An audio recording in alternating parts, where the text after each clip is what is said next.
Un padre soltero mecánico rescata a una poderosa directora ejecutiva de un deslizamiento de tierra mortal, y lo que sucede después te dejará sin palabras. No te pierdas esta inspiradora historia de Valencia, destino y segundas oportunidades. Dale like, compart y suscribit. Cuentanos desde donde nos ves. Nos encantaría saberlo. Empecemos. Los sinuosas carreteras montañosas de Colorado siempre habían tenido ser, de quiet, the después del anochecer. Daniel, un padre soltero de 40 años y experimentado mecánico, conduce de regreso a casa después de entrega tard unas piezas de repuesto a un pequeño taller del pueblo. Su vieja camioneta avanzaba por la estrecha carretera, los faros cortando la fresca neblina que descendía desde los acantilados. La vida no había sido fácil para él, creyendo solo a su hijo mientras mantenía a flote su modesto taller. Pero Daniel llevaba sus luchas con una silenciosa resistencia. Los montanas la habían enseñado paciencia, fortaleza y la importancia de mantener los manos firmes, incluso cuando el mundo se volvía impredecible. No sabía que esa noche en particular lo pondría a prueba de formas que jamás habría imaginado. Al girar en una curva cerrada, el estruendo bajo sus neumáticos se hizo más intenso. Al principio pensó que era el eco del motor envejecido, pero luego la tierra tembló violentamente. Un rugido retumbó en el val mientras las rocas se desprendían de los acantilados y caían con furia por la pendiente. El polvo se elevó en el aire, espeso y asfixiante, mientras el deslizamiento liberaba toda su furia. Daniel pisó los frenos con fuerza, el corazón latiendo con desesperación, observando incrédulo como enormes rocas caían sobre la carretera, partiendo el asfalto y derribando árboles como si fueran pelillos. En un instante, lo que antes era un tranquilo viaje se convirtió en caos, el tipo de peligro que uno solo lee en los titulares, pero rara vez vive en carne propia.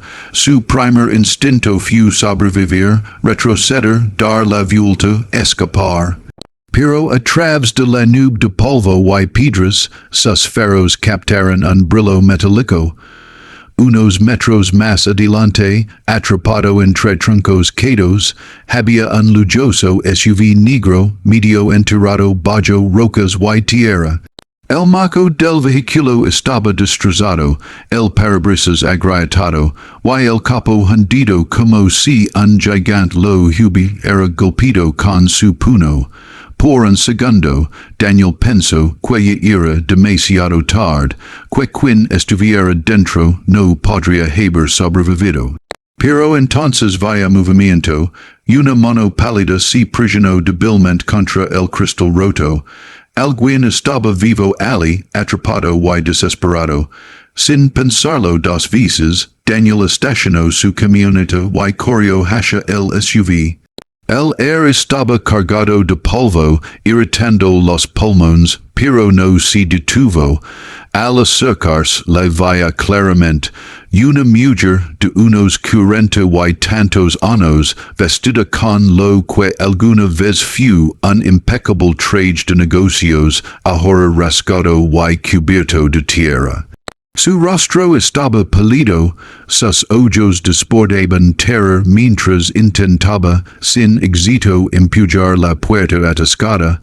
Estaba atrapada, inmóvil bajo el peso del marco colapsado.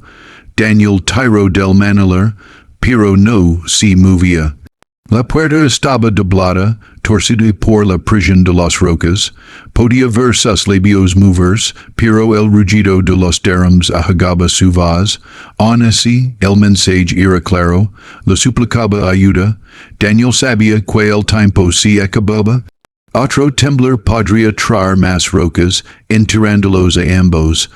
Años de trabajar como mecánico lo habían entrenado para mantener la calma bajo presión, para dijar que el instinto guiara sus manos cuando las máquinas se negaban a cooperar. Apoyo el hombro contra la puerta, empuñando con toda su fuerza, pero el acero no cedía. Maldición, do por lo bajo, corrió de vuelta a su camioneta, tomó la palanca metálica que siempre guardaba en su caja de herramientas y regresó corriendo al SUV. Los ojos de la mujer seguían cada uno de sus movimientos, temblando entre el miedo y la esperanza. Deslizando la palanca entre la puerta y el marco, Daniel hizo palanca con todas sus fuerzas. El metal crujió, resistió, y luego empezó a ceder. Con un último esfuerzo, la puerta se abrió de golpe, y Daniel metió el brazo. El cuerpo de la mujer temblaba mientras él la sacaba, sus tacones raspando contra el pavimento agrietado. Justo cuando la levantó, otro temblor sacudió la tierra. Daniel se arrojó sobre ella, protegiéndola con su cuerpo mientras una lluvia de piedras más pequeñas caía a su alrededor. El polvo los envolvía, cortando el aire, pero Daniel se mantuvo firme, negándose a soltar la gesta que, todo se como. Cuando finalmente regresó el silencio, roto solo por los lejanos sonidos de la noche, él le ayudó a ponerse de pie. Durante un largo momento se miraron fijamente. Su rostro, aunque cubierto de tierra, mostraba claramente la autoridad de alguien acostumbrado al poder y al control. Pero en esos ojos asustados, Daniel veía vulnerabilidad. La clase de miedo que despoja a una persona de títulos y riquezas. En ese instante, ella no era una CEO poderosa.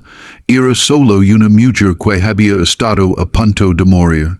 Sus labios temblaron mientras susurraba, "Me salvaste la vida."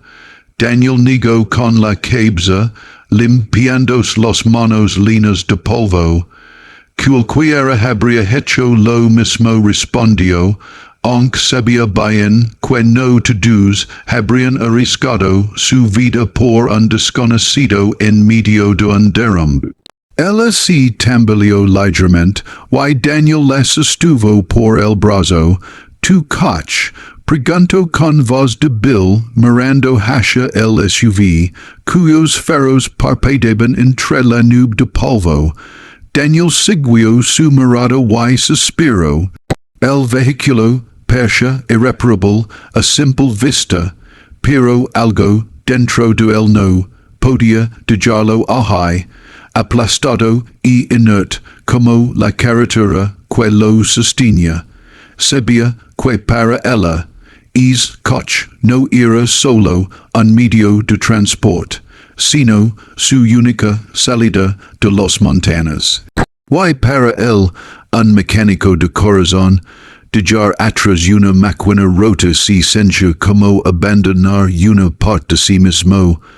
Primero pongámonos a salvo, dijo con suavidad, guiándola hacia su camioneta. Ella dudó, sus caros tacones hundiéndose en la grava, como si depender de un extraño fuera algo completamente nuevo para ella. Daniel notó la vacilación, pero no dijo nada. Cuando ella estuvo sentada dentro, envuelto en la relativa seguridad de su vieja camioneta, él volvió al SUV. El polvo aún flotaba en el aire, pero él lo ignoró y levantó el capo con un gruñido. El motor estaba destrozado, cables rotos, correas partidas, aceite derramándose al suelo. Era un desastre. Pero los ojos de Daniel se afinaron, analizando el daño con precisión de experto. Detrás de él, la mujer salió de la camioneta y lo observó en silencio. Su nombre era Emma, aunque todavía no se había presentado. Estudió a Daniel la manera en que se movía con confianza a pesar del peligro. Sus manos manchadas de grasa, trabajando con rapidez y decisión. Emma habia passado su vida rodada de profesionales con trajes impecables, hombres y mujeres que dominaban las salas con palabras. Pero aquí, frente a ella, había alguien que dominaba el caos con nada más que habilidad pura y determinación.